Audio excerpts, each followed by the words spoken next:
Once again, with you with an exciting and a thrilling question asked in JEE Advanced Paper 2 2020 examination from the chemistry sections. This is really a very beautiful questions asked from organic sections. Many of the concepts of the hydrocarbons have been infused into this concept of degree of unsaturation or index of the hydrogen deficiency has beautifully been used in the questions.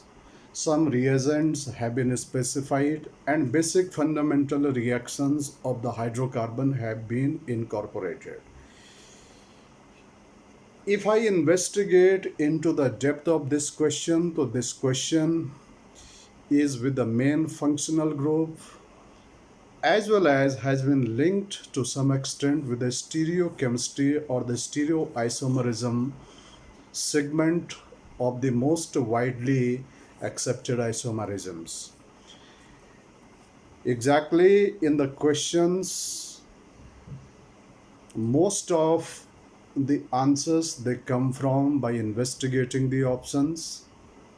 But anyway, if you try to find out the answer of the question by just looking at the option, it is not going to take any more time.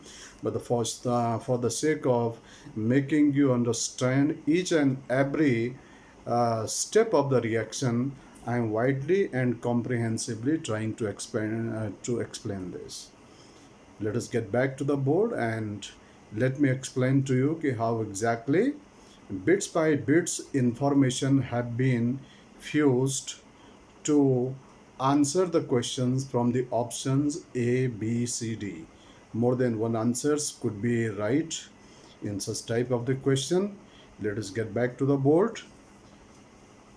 In the questions, a compound P has been highlighted C9H12.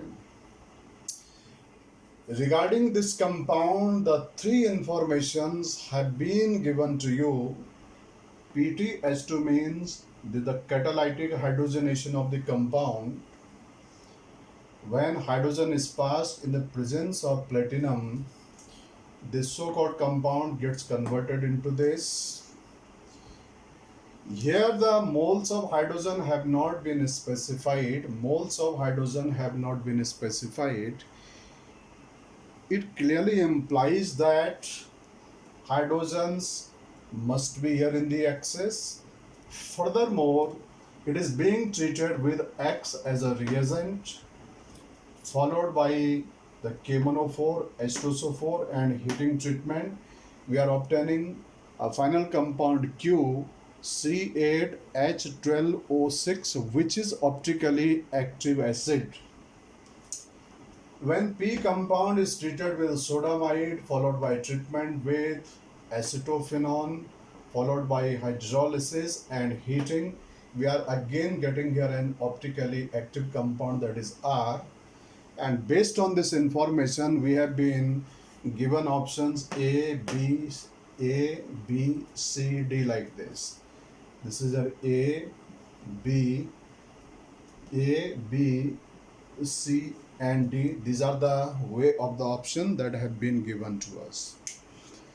Now let us try to explore this. We have to start the compound from here because we have been given maximum information about this compound. In such type of the questions, you have to pick a compound for which more than one information have been provided in the questions, and you have to ascertain the structure of the compound, most possible structure of the compound for which maximum information has been given. So here in this case, maximum information is given for the compound, that is your P. It has been trifurcated into the three directions, and let me explore one by one each of them. The very first thing, if I look at this compound and I try to find out here the du or the degree of unsaturation of this compound, du is equal to 2C plus 2 minus H plus X just divide, क्योंकि halogen तो है नहीं तो इसको छोड़ देते हैं, just divided by 2। How many carbon, 2 into 9 plus 2 minus hydrogen आर ये 12 डिवाइडेड बाई 2। 2 9 जा 18 plus 2 20, 20 minus 12 that is 8 upon 2 is equal to 4। ये इम्प्लाई कर रहा है कि इस कंपाउंड का डिग्री ऑफ अनसेचुरेशन या इंडेक्स ऑफ हाइड्रोजन डेफिशिएंसी 4 है। अगर किसी कंपाउंड का DO या IHD वैल्यू 4 आ जाता है तो ये कंपाउंड क्या इम्प्लाई करता है, ये कंपाउंड जो कि इम्प्लाई करता है, मुझे यहाँ से एक डाटा मालूम चल रहा है कि जब इसको यानी कैटालाइटिक हाइड्रोजनेशन कर रहे हैं तो इसमें एक रिंग है, तो ये रिंग तभी होगा जब यहाँ कंपाउंड के अंदर जो कि रिंग रहा होगा। इसका मतलब कि यहाँ नंबर ऑफ रिंग, क्योंकि DU एग्जैक्टली होता है क्या, DU होता है नंबर ऑफ रिंग्स प्लस है the number of the pi bond. तो रिंग यानी एक रिंग तो कंपाउंड के अंदर है ही है, it is sure and the certain. बाकी अब रह गया, क्योंकि टोटल 4 लाना है तो पाई बॉन्ड होने चाहिए इसमें कितने, 3। तो 3 पाई बॉन्ड होने के अगेन मेरे पास 2 पॉसिबिलिटी बन जाती हैं। एक पॉसिबिलिटी ये हो सकता है कि एक डबल बॉन्ड, दूसरा डबल बॉन्ड, तीसरा डबल बॉन्ड, यानी 3 डबल बॉन्ड हो कंपाउंड में। और या अगला पॉसिबिलिटी हो सकता है कि इस कंपाउंड के अंदर एक यानी ट्रिपल बॉन्ड हो और एक इसमें ओलिफेनिक यानी that is the double bond मौजूद हो सकता है। क्या कार्बन एंड हाइड्रोजन की रेशो 1:1 के आसपास आ रही है? आंसर इज नो, यानी 1:1 के क्लोज है। तो चांसेस है कि बेंजीन रिंग भी कंपाउंड में हो सकती है। अभी हम देखते हैं कि ये 3 डबल बॉन्ड है या फिर एक ट्रिपल या ये वाला केस है। इसके लिए हमने एक्सपेक्टेड पॉसिबिलिटी देखी है कि पी कंपाउंड के अंदर ये तो श्योर एंड सर्टेन है कि रिंग हाई है। बस कंफ्यूजन इन 2 डाटा में है कि क्या बाकी 3 डबल बॉन्ड है या 1 ट्रिपल एंड 1 यानी डबल बॉन्ड इसके अंदर है।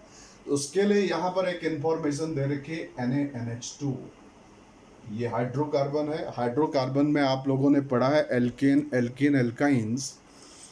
NaNH2 सोडामाइड का यूज़ केवल यानी टर्मिनल एल्काइन के केस में किया जाता है, जिसमें कि ट्रिपली बॉन्डेड कार्बन पे एक हाइड्रोजन बॉन्डेड होती है और वो हाइड्रोजन एसिडिक बिहेवियर शो करती है।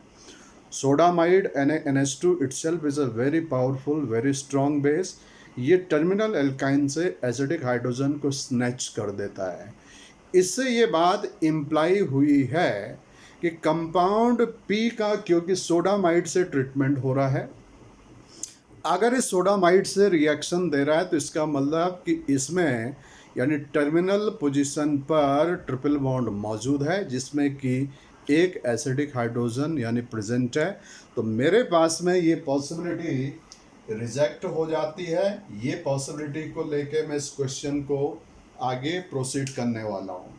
यानी मुझे अभी तक ये मालूम चल चुका है कि C9H12 के अंदर एक रिंग है एंड साथ में 1 ट्रिपल बॉन्ड एंड 1 ओलिफेनिक बॉन्ड इस कंपाउंड के अंदर मौजूद है।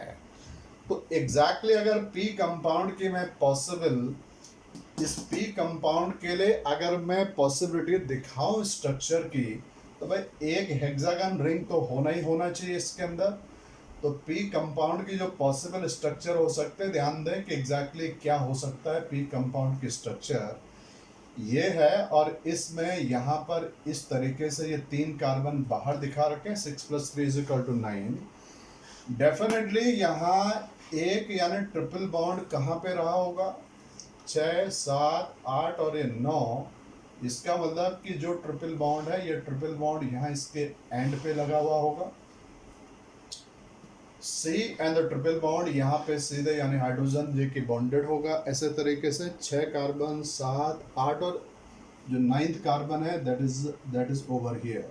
ये मैं C जो कि लिख देखता हूँ आपकी अंडरस्टैंडिंग के लिए, ठीक है। अब जो डबल बॉन्ड है उस डबल बॉन्ड के बारे में हमें देखना है कि जो डबल बॉन्ड है क्या वो डबल बॉन्ड यहाँ कहीं इधर है या रिंग के अंदर है, कहाँ पे है। उसके लिए मेरे पास में आगे इंफॉर्मेशंस यानी दी गई हैं। साथ में यहाँ पर मैं ये भी बात आपके सामने साफ साफ बोलना चाहूँ, यहाँ पर तो डबल बॉन्ड होगा नहीं, क्योंकि यहाँ होगा तो कार्बन की पेंटावैलेंसी एक्सेप्टेबल जे के नहीं है। या तो डबल बॉन्ड मैं यहाँ डाल सकता हूँ, या डबल बॉन्ड यहाँ डाल सकता हूँ, या फिर रिंग के अंदर डबल बॉन्ड को डाला जा सकता है। कहाँ डालेंगे अभी इसके बारे में सोचते हैं। मैंने डबल बॉन्ड अभी डाला नहीं, केवल यहाँ पर अगर इसका सोडामाइड से मैं रिएक्शन करूँगा तो सोडामाइड एग्जैक्टली होगा क्या यहाँ पे, यानी और ये कार्बन नंबर यहाँ पे ये स्ट्रक्चर ऐसे होगा, C and the triple bond CH ऐसे होगा ये। Okay, 6 7 8 7 8 and 9। यहाँ से बेटा ये सोडामाइड से रिएक्शन करेगा तो ये एसिडिक हाइड्रोजन निकलेगा। एसिडिक हाइड्रोजन निकला तो यहाँ चार्ज क्या बन गया, नेगेटिव, एंड सोडियम पे क्या हो गया यानी पॉजिटिव। ये कार्बन आयन बन चुका है।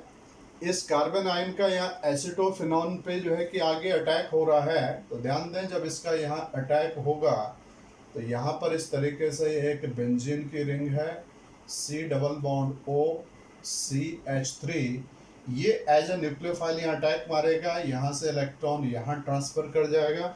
जैसे इलेक्ट्रॉन यहाँ ट्रांसफ़र करेगा हाइड्रोलिसिस के बाद यहाँ पे लग जाएगा हाइड्रोजन और ये बन जाएगा एल्कोहलिक ग्रुप। तो मैंने इस तरीके से यहाँ पे दिखा दिया, ये C इधर पे, यहाँ पे ये क्या है यानी ट्रिपल बॉन्ड जो कि लगा हुआ है, और इस ट्रिपली बॉन्डेड कार्बन के थ्रू ये जुड़ चुका है मेरे पास में। यहाँ पर ये हो गया एक तो जो कि मिथाइल ग्रुप लगा हुआ है, एक इसमें यानी फिनाइल ग्रुप लगा हुआ है, और ऑक्सीजन चेंज हो चुका है OH में।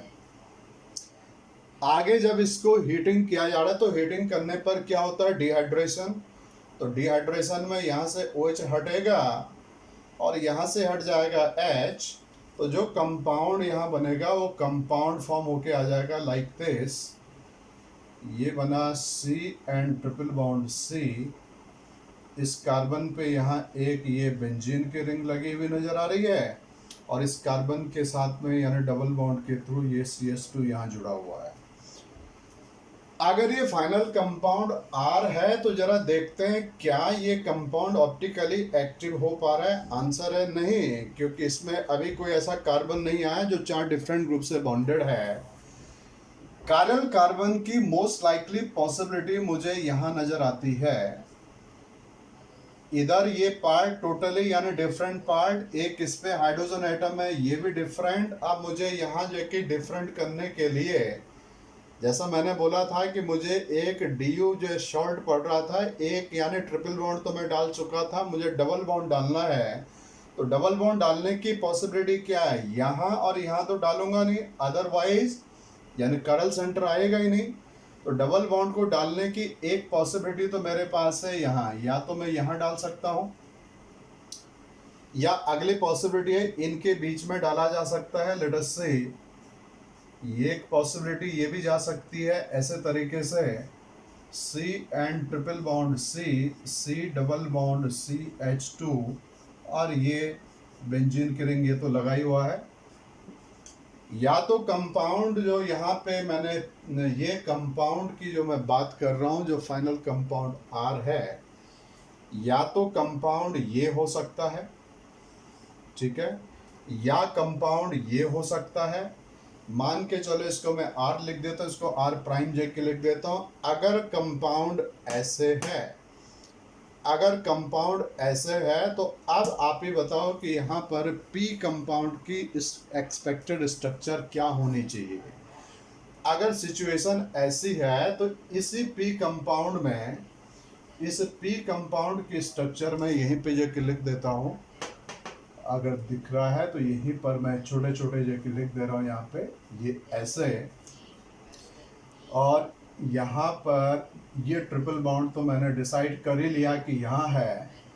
और डबल बॉन्ड की 2 पॉसिबिलिटीज में मैं जा रहा हूँ। डबल बॉन्ड की 1 पॉसिबिलिटी या तो यहाँ हो सकती है, या फिर अगली पॉसिबिलिटी जो डबल बॉन्ड के होने की है इस कंपाउंड में, जस्ट लाइक दिस, यानी ट्रिपल बॉन्ड यहाँ यानी डबल बॉन्ड यहाँ हो सकता है। ये दो यानी पॉसिबल स्ट्रक्चर आए इस कंपाउंड पी के लिए। ये कंपाउंड कौन सा था? पी के लिए दो पॉसिबल स्ट्रक्चर, इनमें से कौन सा राइट है? क्योंकि उसी से आगे मेरे पास आंसर आएगा। अगर दो पॉसिबल स्ट्रक्चर हैं तो इसीलिए यहाँ पे दो जगह पॉसिबल यानी प्रोडक्ट इधर साइड पे आए, और ऐसे दो पॉसिबल प्रोडक्ट यहाँ भी आएंगे।